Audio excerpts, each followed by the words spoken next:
What's going on, dudes and dudettes? So yeah, the women's basketball team of USC did do a big thing, scheduling a home and home series with one of the top teams on the women's side in college basketball, and that is with the UConn Huskies, who I forget if they made it to the championship game. No, they were in the Final Four.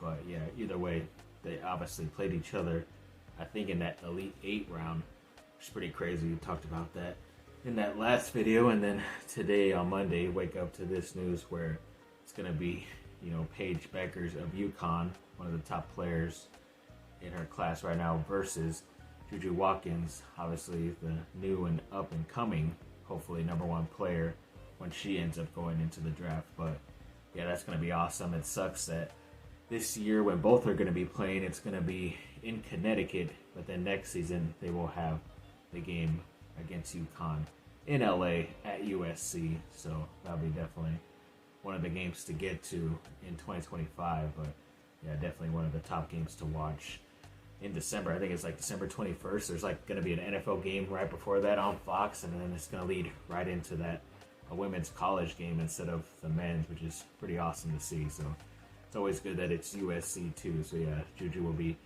definitely out there in the spotlight, and hopefully she could put on a good show. So we will see.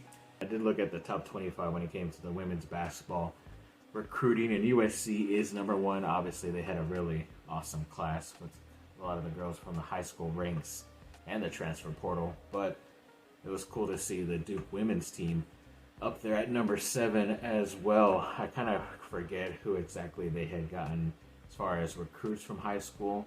Knew some of the players in the transfer portal, but I got to do more of a deep dive because I usually mostly get my stories from whatever comes up on posts on X or on Bleacher Report, but sometimes if you're not following that exact sport, which I don't follow each sport, but in that main topic, a lot of those sports will be put on there if they are like some of the top news from that school of that sport that particular day.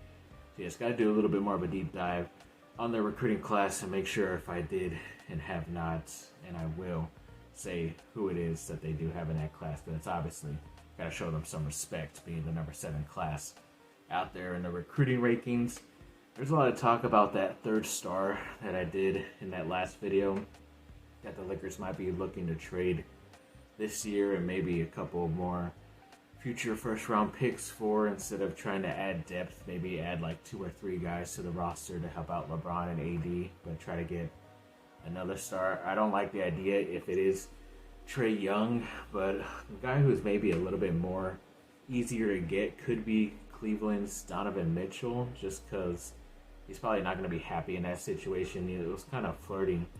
He was, at least at some point, whether it was this trade deadline or even on the offseason last year, that he was maybe looking to get out of there. And I think it was like New York was like a big time destination place because I believe he's from there. But when it comes to like certain players and the amount of draft picks, it looks like the Lakers are the top team that can offer not only talent, but then also the multiple draft picks. So someone did a trade.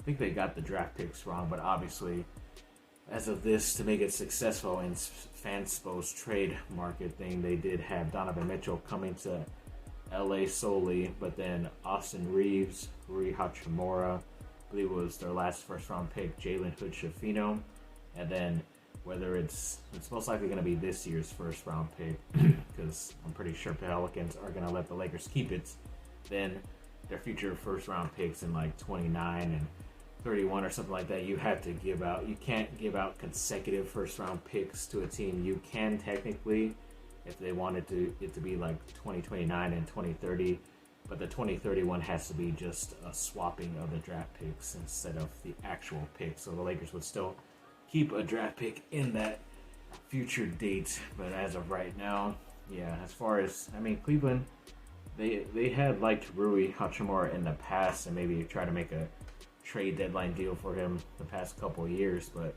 they weren't able to get him.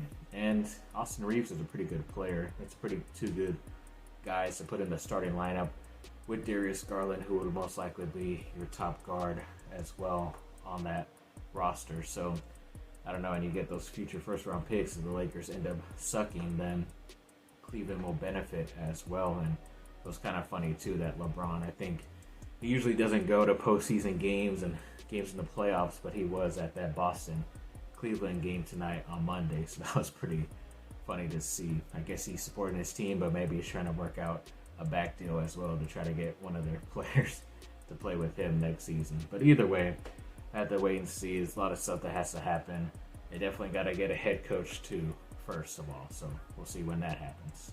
And apparently during the NBA Combine drills earlier on Monday, Bronny James was pretty hot from the three-point line. I think he finished second in that drill out of all the competitors, which is pretty cool for him.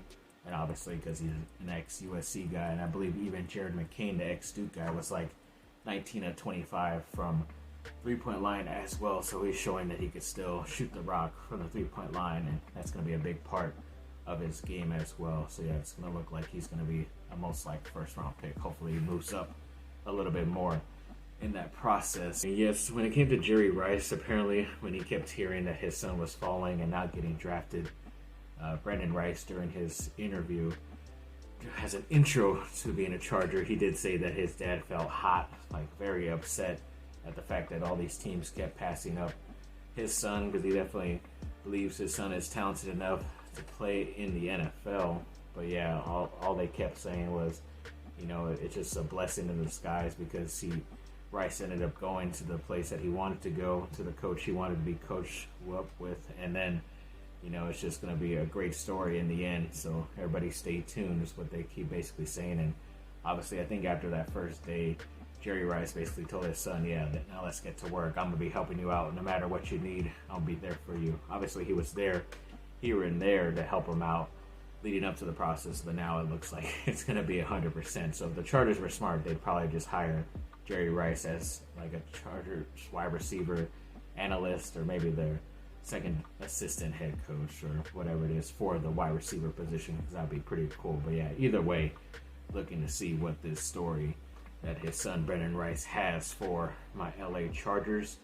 And then an ex-Duke player, Tyus Jones, has been leading the league in the NBA when it comes to assist to turnover ratio for the past 6 seasons, which is pretty crazy that he's always had to play on crappy teams. He played more with Memphis when they were kind of okay, but when they were still crappy with a lot of injuries, he was still good, but then ended up getting traded for some reason. I think it was part of like the Marcus Smart thing, whatever trade with Boston. But even with Washington, he still played very well. Kept wanting the Lakers to try to get him.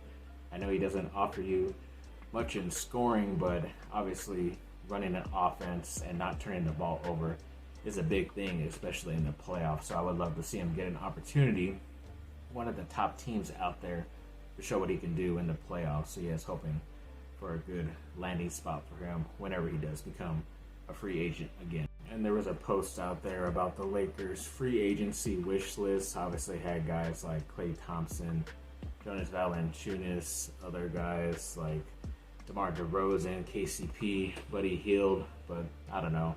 Those guys are off and on. Some of them had their time with the Lakers, and I don't know if they would play good once again.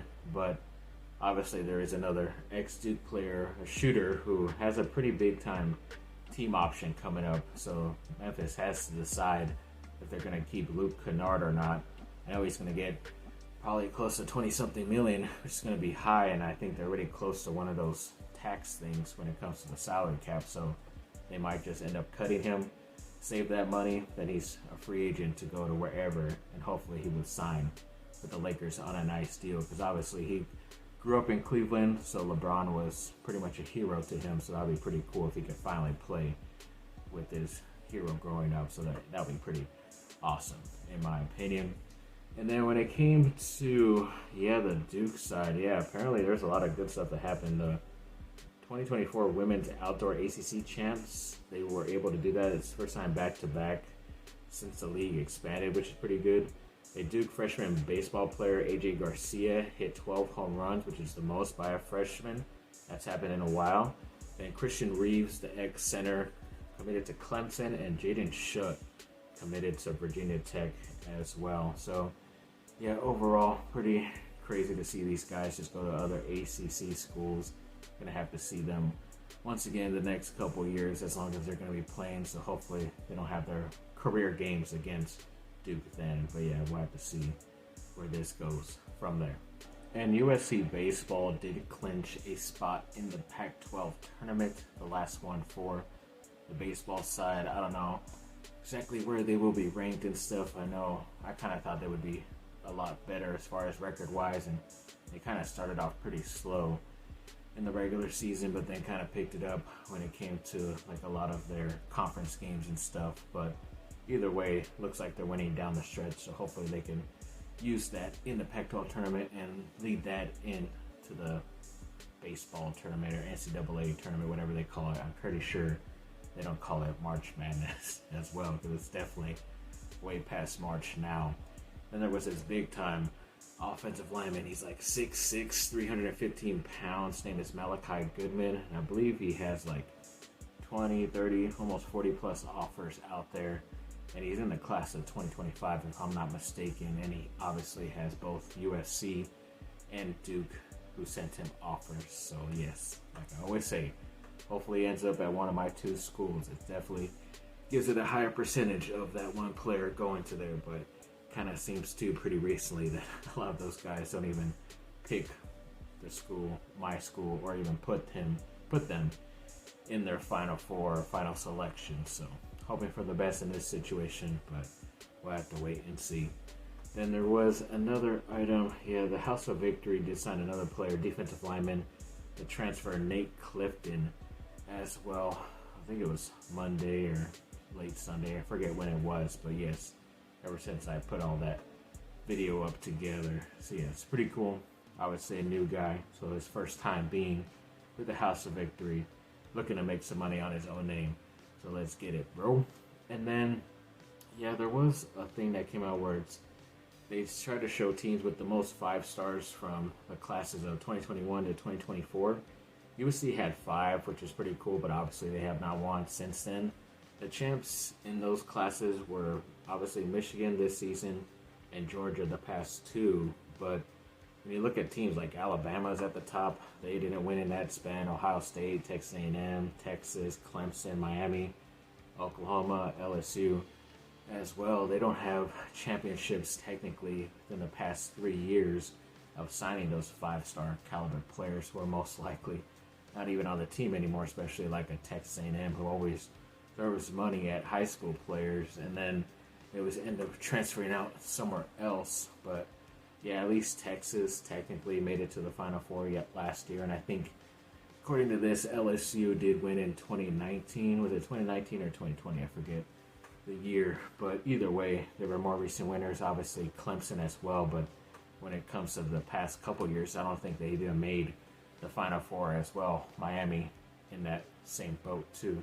Obviously, crap, we could talk a lot of crap too about USC and them getting talented players and doing nothing with it. They were a couple years ago, like at least one game away from being in the Final Four, in my opinion. But you know, a pulled hamstring by Caleb Williams in that Pac-12 championship game against Utah. That's why y'all barely beat us. And USC still had a chance to win, and their fans still talk crap as if they own USC. And Caleb Williams on a bum ankle almost still beat them in Vegas, but whatever. At least we don't have to deal with those Utah fans anymore.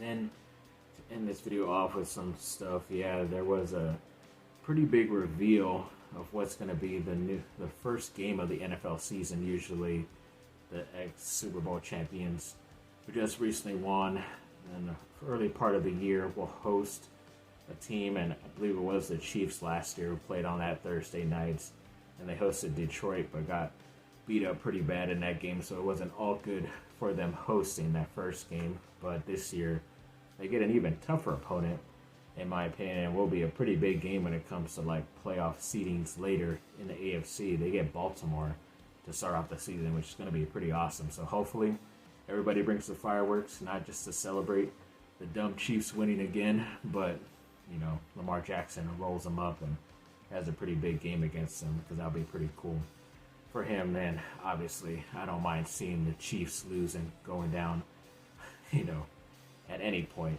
of the NFL season. It doesn't happen often, but yes, it's always nice when they do slip up here and there. And I think the NFL all the schedules will be officially released. I know we got the opponents, we just don't know exactly when they're going to be playing each other, which weeks and all that stuff, and which primetime games anybody will get. But once that does come out, whether it's Wednesday or Thursday, I will put up who the Chargers will be playing in those games. Thanks for watching, people. Like and subscribe. Comment down below. Let me know what y'all think. Have a great rest of your day. Bye.